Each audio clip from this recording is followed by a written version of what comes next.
ওরাই তো আল্লাহ তাআলার মাকবুল বান্দা, যারা তওবা করার পরে ওয়ালাম ইউসিরু আলা মা ফাআলু ওয়া হুম ইয়ালামুন, জেনে শুনে তওবা করার পরে আবার সেই পাপাচারের জীবনে হারিয়ে যায় না, কামব্যাক করে না।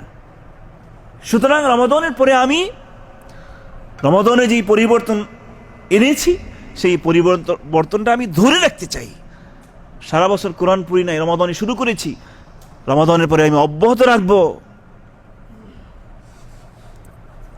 রমাদানের পূর্বে মাঝে মাঝে আমি মিউজিক শুনতাম, মাঝে মাঝে গান বাজনা শুনতাম।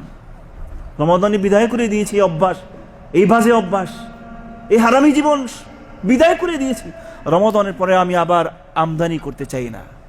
কারণ এমন নয় রমাদানে হারাম ছিল, ঈদের দিন থেকে হালাল হয়ে গিয়েছে, বিষয় তো এমন নয়। প্রিয় বন্ধুরা, এভাবেই যদি নিজেদেরকে পরিবর্তন করা সম্ভব হয়, আমরা যদি সক্ষম হই, তাহলে এই রমাদান আমাদের জন্য গতানুগতিক রমাদান হবে না, পরিবর্তনের রমাদান হবে। আমাদের নিজেদের জীবনকে নতুন করে ঢেলে সাজাবার রমাদান হবে।